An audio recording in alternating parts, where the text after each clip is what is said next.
Assalamualaikum warahmatullahi wabarakatuh. Perkenalkan, nama saya Malkan Yahya Abdillah.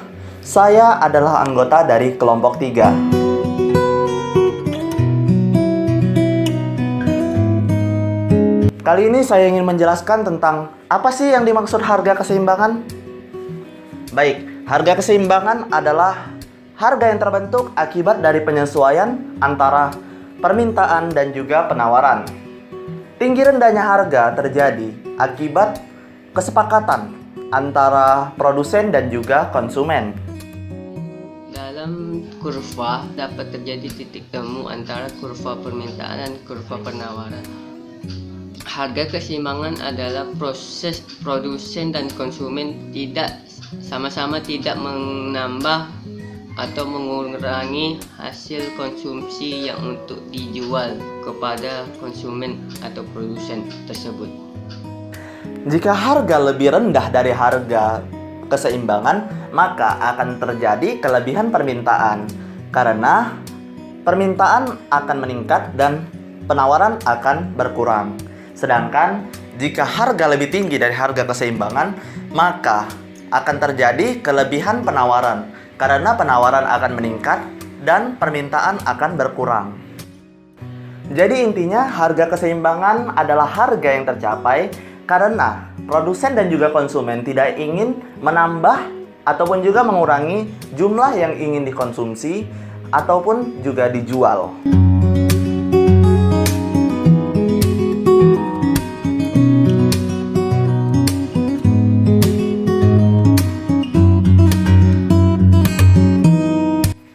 Bagaimana sih cara menentukan harga keseimbangan?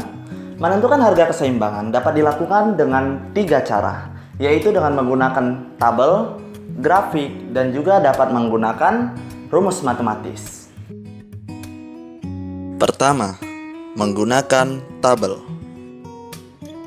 Dapat dilihat pada tabel di sebelah kanan saya, di mana pada harga $20 terdapat 1000 permintaan dan juga 1000 penawaran. Hal ini menunjukkan bahwa pada harga $20 terdapat harga keseimbangan dengan kuantitas keseimbangan sebesar 1000 unit. Kedua, menggunakan grafik. Dapat dilihat pada grafik di sebelah kanan saya terdapat titik E. Titik E merupakan titik perpotongan antara kurva penawaran dengan kurva permintaan, yang biasa disebut sebagai titik keseimbangan harga. P adalah price atau harga, sedangkan Q adalah quantity atau kuantitas. Jadi, harga keseimbangan terdapat pada harga $20 dan kuantitas sebesar 1000 unit.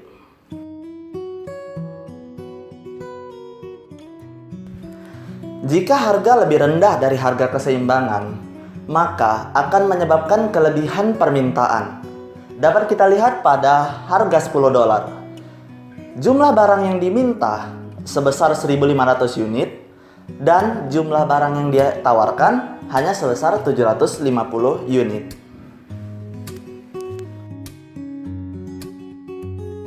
Jika harga lebih tinggi dari harga keseimbangan, maka akan terjadi kelebihan penawaran. Hal ini terjadi pada harga $30, di mana jumlah barang yang ditawarkan sebesar 1250 unit dan jumlah barang yang diminta hanya sebesar 500 unit.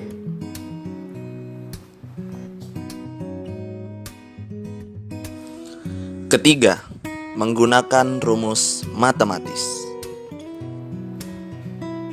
Yaitu dengan menggunakan rumus fungsi permintaan sama dengan fungsi penawaran, atau dapat ditulis QD sama dengan QS.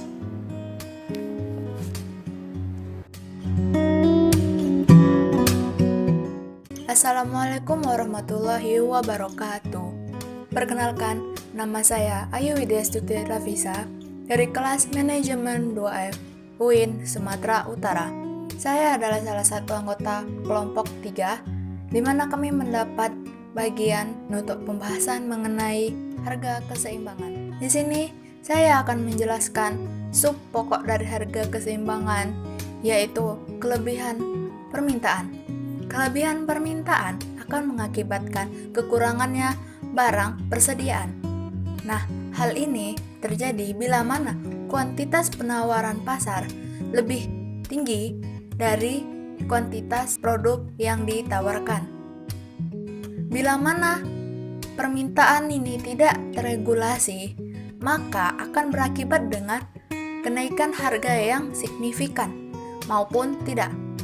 Jadi pada intinya, kelangkaan barang ini mengakibatkan harga yang melonjak naik. Bisa jadi dengan 2 atau 3 kali lipat dari harga normalnya.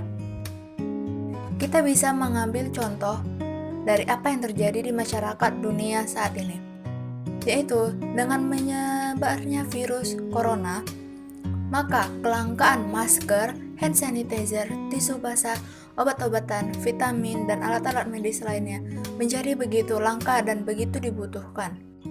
Hal ini membuat beberapa oknum mengambil kesempatan dengan memperjualbelikannya dengan harga yang sangat mahal, jauh lebih mahal dari harga normalnya. Lalu berikutnya ada kelebihan penawaran. Kelebihan penawaran atau surplus barang terjadi bila mana kuantitas dari barang yang ditawarkan lebih besar daripada kuantitas barang yang diminta. Hal ini berkebalikan dari kelebihan permintaan yang kita bahas sebelumnya. Kelebihan penawaran ini bisa membuat harga dari suatu produk menjadi turun karena kurangnya minat orang-orang untuk membelinya.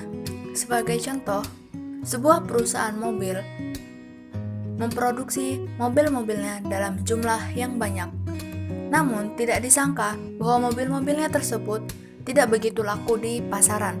Hal ini membuat perusahaan mobil tersebut tidak punya pilihan lain selain menurunkan harga mobil-mobil tersebut atau bisa memodifikasinya sehingga menjadi produk yang baru dan lebih unggul di masyarakat.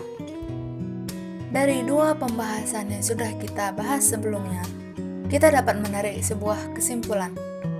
Bila kita ingin mencapai harga keseimbangan, maka kita harus bisa mendapatkan permintaan yang sama dengan penawaran. Jadi, tidak boleh salah satunya kelebihan ataupun salah satunya kekurangan. Keduanya harus memiliki jumlah yang sama, baik dari permintaan maupun penawaran.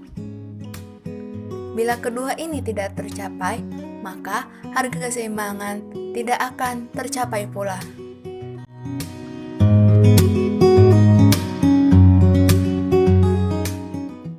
Lalu selanjutnya ada harga keseimbangan dalam Islam. Tentu saja kita sebagai umat muslim memiliki aturan-aturan yang mengkhususkan kita untuk mengikutinya, termasuk juga dalam hal jual beli yang kita bahas saat ini. Islam melarang kita untuk melakukan beberapa hal yang tidak baik. Yang pertama adalah menggunakan timbangan atau alat ukur yang tidak jujur. Sebagai contoh, Anda tidak boleh menaikkan nominal timbangan sehingga ketika menimbang barang akan menunjukkan angka yang telah tercapai. Padahal jika menggunakan timbangan yang normal, berat produk tersebut tidak mencapai apa yang telah diminta. Lalu yang kedua adalah kita dilarang untuk menimbun barang. Apa sih yang dimaksud dengan menimbun barang ini? Nah, kita bisa menggunakan lagi contoh yang ada pada masyarakat saat ini. Karena kelangkaan masker, maka orang-orang atau oknum-oknum tak bertanggung jawab menimbun begitu banyak masker di tempatnya. Sehingga ketika kelangkaan betul-betul menjadi sebuah tragedi, maka orang-orang atau oknum-oknum tak bertanggung jawab tersebut akan menjual masker dengan harga yang sangat-sangat terlampau mahal. Hal seperti ini itu dilarang keras dalam Islam. Lalu yang ketiga adalah kita dilarang untuk memalsukan barang. Memalsukan barang dalam hal ini adalah kita menduplikat barang tersebut, namun kita menjualnya seakan itu adalah barang yang asli. Itu adalah sebuah bentuk penipuan, bukan? Maka dari itu, kita dilarang keras untuk melakukan hal seperti itu. Kita sebagai penjual harus jujur kepada pembeli apa saja produk yang kita jual ini dan apa saja kelebihan serta kekurangannya. Lalu yang keempat adalah kita dilarang untuk membeli barang jika pedagangnya belum memasuki pasar. Maknanya adalah kita tidak boleh menjual barang dengan harga yang jauh lebih mahal daripada harga yang kita beli di dalam pasar.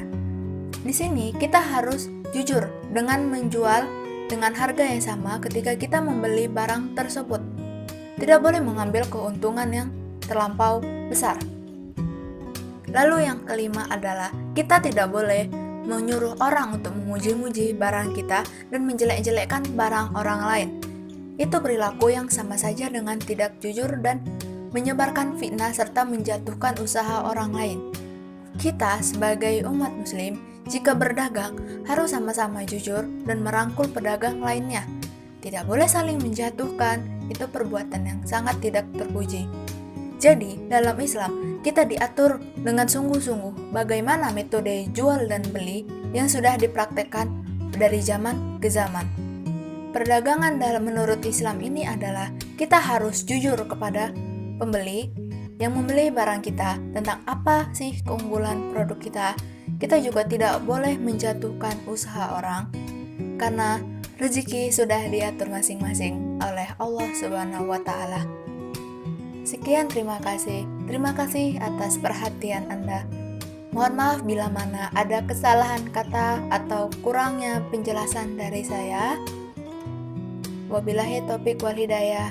Wassalamualaikum warahmatullahi wabarakatuh.